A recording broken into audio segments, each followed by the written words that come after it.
देखिए, अभी हमारे साथ जो है प्रयागराज की बहुत ही मशहूर लोक गायिका हमारे साथ मौजूद हैं। हम इनसे जो है खास बातचीत करेंगे और इनसे कुछ जो है गुनगुनवाने की जो है कोशिश करेंगे। सबसे पहले जय भारत 24 न्यूज में आपका बहुत बहुत स्वागत है। धन्यवाद। और जितने भी दर्शक हमको देख रहे हैं कहाँ थी इतना दिन? हम तो घर पे हैं। दर्शक बार बार पूछ रहे थे कि लक्ष्मीना जी कहाँ हैं, पता नहीं चल रहा आपके हम चैनल कहीं पर। नहीं गए हैं, हम घर पे हैं। जब कार्यक्रम रहता है तब इधर उधर होते हैं, लेकिन अभी नहीं था। दर्शकों के लिए कुछ सॉन्ग हो जो कि दर्शक सुनना चाहते हैं। महाकुंभ में ऐसा भगदड़ हुआ जिससे कई लोग जो है अपने परिवार को खो बैठे हैं। जी बिल्कुल, मैं चाहूंगी, मैंने 2-3 गीत लिखे उस पे, जी। और बढ़िया भी लिखा और खराब भी लिखा, क्योंकि सबसे पहले तो मुझे बहुत अच्छा सुनाई दे रहा था कि महाकुंभ में ये है वो है। हमने तारीफ के लिए भी गाने 2-3 लिखे, लेकिन एक हमने गाना लिखा जो भगदड़ हुआ था जी उस पे हमने एक गीत लिखा। मैं चाहूंगी कि वो गीत मैं अपने दर्शकों को सुना दूं। बिल्कुल। जी। ऐसन मेहलावा में मोचल भागदड़वा हो, लोगवा परेशान हो गए बा। ऐसन मेहलावा में मोचल भागदड़वा हो, लोगवा परेशान हो गए बा। 29 जनवरी रहे दिनवा हो, 29 जनवरी रहे दिनवा हो, लोगवा परेशान हो गइल बा। ऐसन मेहलावा में मचल भगदड़वा हो, लोगवा परेशान हो गइल बा। कितना श्रद्धा से लोग आइल रहे मेलावा, उनका का पता रहे कि चली जाए जनावा।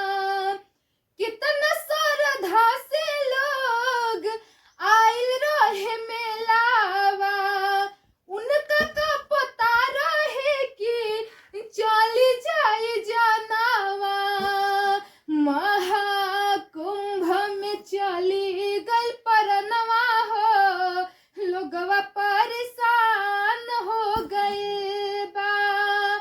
ऐसन मेहलावा में मचल भगदड़वा हो, लोगवा परेशान हो गए बा।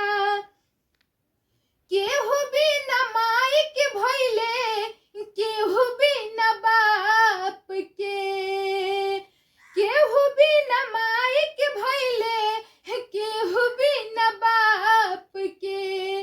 घरवा में रोवे ललनवा आधी आधी रात के।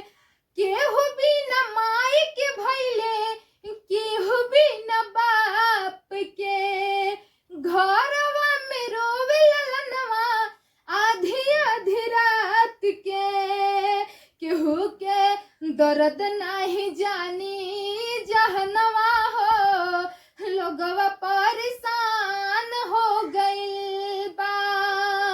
ऐसन मेहलावा में मचल भगदड़वा हो, लोगवा परेशान हो गइल बा।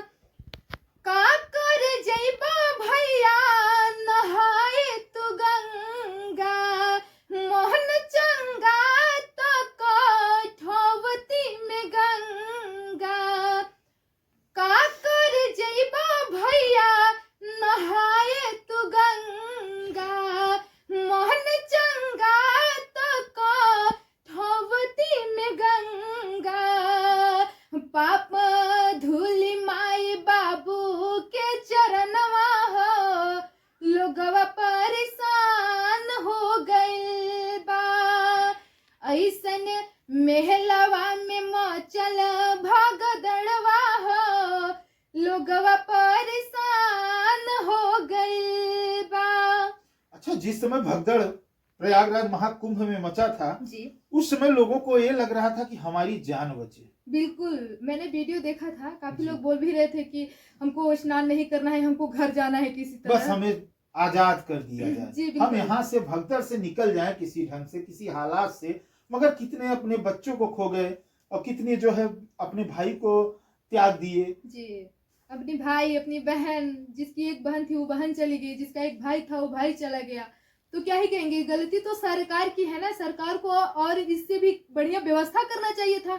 जब आप इंसान बुला रहे हैं लोगों को नहाने स्नान करने के लिए, तो आपकी देख रेख तो बनती है ना। उस डर बताया जा रहा है कुछ लोग छुपा रहे 30 हैं, लोगों की मौत हुई है। पता नहीं 30 लोगों की हुई कि कितने हुए ये नहीं पता है, लेकिन आखिर 30 ही लोगों की हुई ना। क्यों हुई 30 लोगों की मौत? बिल्कुल नहीं होना चाहिए था। 30 लोग क्या लोग नहीं है, उनकी वो जान नहीं है। बिल्कुल।